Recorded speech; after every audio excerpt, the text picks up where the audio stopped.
প্রিয় দর্শক, আজ পরিচয় করিয়ে দিব একজন তরুণ উদ্যোক্তার সাথে। তিনি ইন্টারেস্টিং এবং ডিফারেন্ট একটা সাবজেক্ট নিয়ে কাজ করেন। বিভিন্ন ইন্ডাস্ট্রিতে এবং পাওয়ার প্ল্যান্টে তিনি ফার্নিশ অয়েল, যেটা কাঁচামাল র মেটেরিয়াল হিসেবে লাগে, সেটি সাপ্লাই করে থাকেন। সে কতদিন ধরে কাজ করছে এবং আগে একটু পরিচিত হই। তোমার নাম? আসসালামু আলাইকুম, আমার নাম ইব্রাহিম বাতেন। ইব্রাহিম বাতেন, কতদিন ধরে ব্যবসার সাথে তুমি জড়িত? আমি মোটামুটি 3 বছর যাবত এই ব্যবসার সাথে জড়িত আছি। ফার্নিশ অয়েল সাপ্লাই করো, আর কি কি সাপ্লাই করো তুমি? আমি ফার্নিশ অয়েল সাপ্লাই করি, প্লাস যেই মোবিলগুলো ইউজ হয় গাড়িতে, এই মোবিলগুলা, প্লাস অনেক পুরো মোবিলগুলা। জি জাহাজের মাধ্যমে যে মোবিলগুলো আসে, হ্যাঁ, এই মোবিলগুলা পুরো মোবিলগুলো আমি একসাথে করে ওইটা আমি রিফাইন্ড ফ্যাক্টরিতে দিই। তারা এটা আবার রিফাইন্ড করে সেটার আবার এটা রিসাইকেল করে আবার এটা ব্যবহৃত হয় জাহাজে। ও, তার মানে তুমি একটা রিসাইকেল বিজনেসের সাথে জড়িত। এটার সাথেও আছি, প্লাস হ্যাঁ। আমি কিছু আপনার এই ফ্যাক্টরি আছে, হ্যাঁ। যেগুলো কড়াই ফ্যাক্টরি, তারপর নাট বল্টু, তার কাটা, গুণা তার, এইসব ফ্যাক্টরিতে যে ফার্নিশ অয়েলটা লাগে সেটা আমি সাপ্লাই। ওরা ফার্নিশ অয়েলটা কোথায় ব্যবহার করে? ফার্নিশ অয়েলটা তারা জ্বালানি কাজে ব্যবহার করে, ওটা দিয়ে লোহা বা এইগুলো হিট দেওয়ার জন্য, গলানোর জন্য এই ফার্নিশ অয়েলটা ব্যবহার করে পাওয়ার হিসেবে। আচ্ছা, তো সেই ক্ষেত্রে এই বিজনেসের মানে ভালো মন্দ দিককে একটু তোমার অভিজ্ঞতাগুলো একটু তুলে ধরো তো। ভালো মন্দ বলতে, এই বিজনেস যদি আপনি খেলটা চিনেন, একটা ফার্নিশ অয়েলের মধ্যে না হলেও 50-60টা কোয়ালিটি আছে। একটা ফার্নিশ অয়েলের মধ্যে 60 ধরনের কোয়ালিটি আছে। যেমন আচ্ছা। আপনার ফার্নিশ অয়েল যেটা আমরা ডিপো থেকে নিই, সেটা একদম ইনটেক, সেটার দামও অনেক বেশি। সেক্ষেত্রে অনেক ফ্যাক্টরি সেটা বহন করতে পারে না। আচ্ছা, সেই ফ্যাক্টরিগুলো একটু কমের মধ্যে ফার্নিশ অয়েল নিতে চায়। সেই ফ্যাক্টরিদের জন্য আমাদের কাছে যে ওয়েস্টেজ ফার্নিশ অয়েলের সাথে ইনটেক ফার্নিশ অয়েল মিক্স করার পরে একটা ফার্নিশ অয়েল তৈরি হয়। সেটার মধ্যে একটু প্রোডাকশন কম হয়, কিন্তু তাদের অনেক টাকা বেঁচে যায়। তার মানে বিভিন্ন ক্যাটাগরির ফার্নিশ অয়েল তুমি সাপ্লাই করতে প্রস্তুত এবং করে থাকো। জি। মানে সোজা কথা হচ্ছে, কাস্টমারের যে ডিমান্ডটা, Demand। সেই ডিমান্ড অনুযায়ী আমি দিতে পারবো, তাকে দিতে পারবা। আমি ওইভাবে প্রসেসিং করে এবং দিতে এটার পারবো। জন্য নিশ্চিত কোনো ল্যাব টেস্টের ব্যবস্থা আছে, রাইট?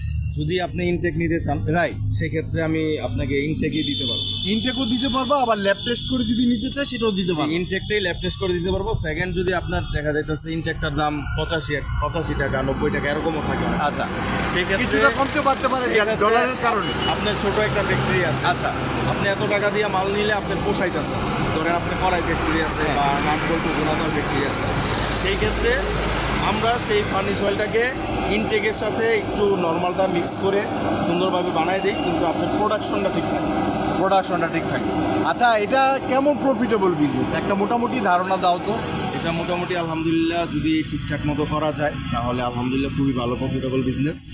মানে এখানে কি মোটামুটি 20-30% প্রফিট থেকে অনেক সময় কিছুটা কম বেশি বেশিও টিকে, অনেক সময় কিছুটা কম হবে। এর নির্ভর করে আর কি, ক্লায়েন্টের উপর, সাপ্লাইয়ের উপর, চাহিদার উপর এবং কোয়ান্টিটির উপর, রাইট? কোয়ান্টিটির উপর। তো ধরো কোনো পাওয়ার প্ল্যান্টে যদি ফার্নিশ অয়েল দেওয়ার সুযোগ তুমি পাও, সেক্ষেত্রে এটা কি সাপ্লাই তুমি দিতে পারবে? ইনশাল্লাহ দিতে পারবে না? তুমি বলছিলে যে তোমার কিছু পুঁজির স্বল্পতা আছে। তো সেই ক্ষেত্রে আমি যদি তোমাকে ব্যাংক লোনের ব্যাপারে সহযোগিতা করি, লোকাল ব্যাংক লোনের, তোমার তো ট্রেড লাইসেন্স আছে, তাই না? জি, ট্রেড লাইসেন্স আছে। এটা কত বছরের পুরনো ট্রেড লাইসেন্স? এটা আমি 3 বছর আগে করেছিলাম। তোমার অ্যাকাউন্টের ট্রানজ্যাকশন কি পরিমাণ আছে?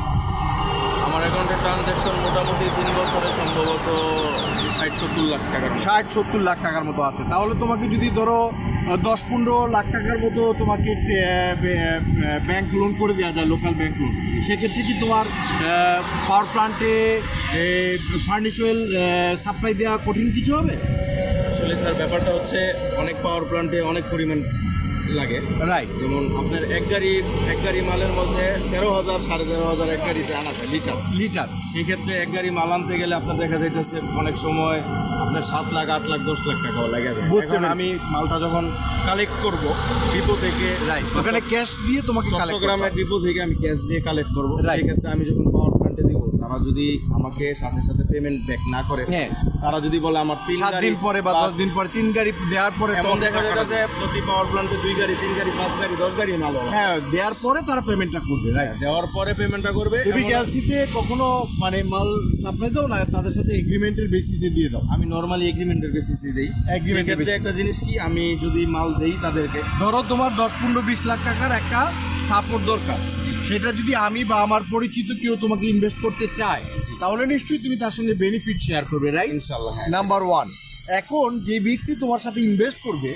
সে হয়তো তোমার দক্ষতা আছে, অভিজ্ঞতা আছে, একটা ভালো বিজনেসে তোমার একটা পরিচিতি আছে, কিন্তু তোমার অনেস্টি নিয়ে সে একটা চিন্তা করতে পারে যে তোমাকে টাকাটা দিলে টাকার গ্যারান্টিটা কী থাকবে, সিকিউরিটিটা কী থাকবে, এই সিকিউরিটিটা তুমি কীভাবে দিবে? সিকিউরিটিটা বলতে আমার বাসা হচ্ছে নারায়ণগঞ্জ, আচ্ছা, ওইখানের আমি স্থানীয়। আর সেকেন্ড, এটার চেয়ে বড় সিকিউরিটি হলো যদি আমি কোনো কোম্পানির সাথে সরাসরি বিজনেস ইনভলভ হই, সেক্ষেত্রে যদি কেউ আমাকে পুঁজি দিয়ে সাহায্য করে, যেহেতু আমার কাছে পুঁজি কম, ওই অনুযায়ী আমি বিজনেস করি।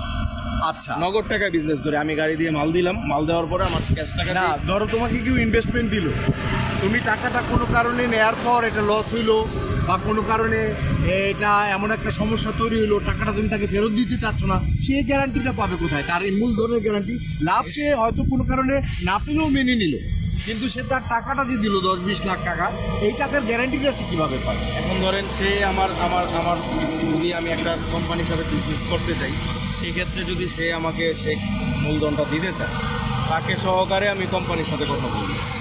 একসাথে এগ্রিমেন্ট করবে, যেহেতু উনি আমাকে হেল্প তাহলে করবে, কোম্পানির যে পেমেন্টটা হবে পেমেন্টটা উনি সরাসরি নিতে পারবে। ওনার নামে পেমেন্টটা আসবে, তুমি হয়তো ওখান থেকে তোমার টাকাটা নেবে, হ্যাঁ। তার মানে উনি ওনার হাতে করবে, তার মানে তার রিস্ক থাকবে না। এ টু জেড উনি ওনার হাতে ব্যবসাটা করবে। করবে সে, তুমি সহযোগিতা জি করবে। জি জি। আর মালের যে খুব সুন্দর। ব্যাপারটা, উনি যদি মালের বিষয় না বুঝে, সেটা আমি বুঝি।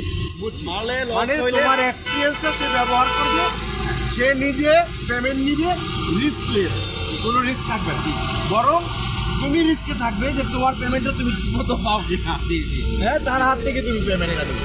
আচ্ছা, এটা একটা ভালো বুদ্ধি, খুব সুন্দর কথা বলেছো।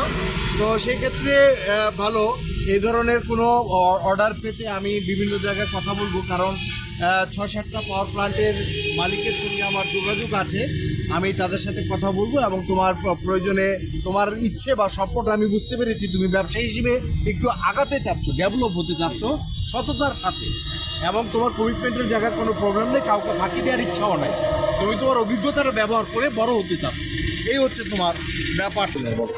আমি আমার কোম্পানিতে আব্দুলাল মাসুম স্যারকে chief administrator and brand ambassador হিসেবে দেখতে চাই, কারণ উনি খুব ভালো একজন মানুষ। উনি যদি আমাদের সাথে থাকি, ইনশাল্লাহ আমরা সামনে এগিয়ে যেতে পারবো।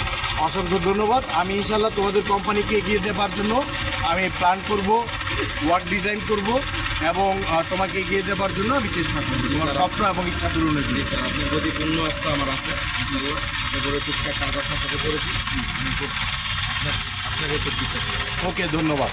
আপনাদের কারো যদি পাওয়ার প্ল্যান্টের জন্য বা কোনো ইন্ডাস্ট্রির জন্য ফার্নিশ অয়েল বা এই জাতীয় দ্রব্য লাগে, সরাসরি যোগাযোগ করতে পারবেন 017720333940। দিস ইজ মাই নাম্বার, যোগাযোগ করতে পারবেন। থ্যাংক ইউ ভেরি মাচ, ভালো থাকবেন।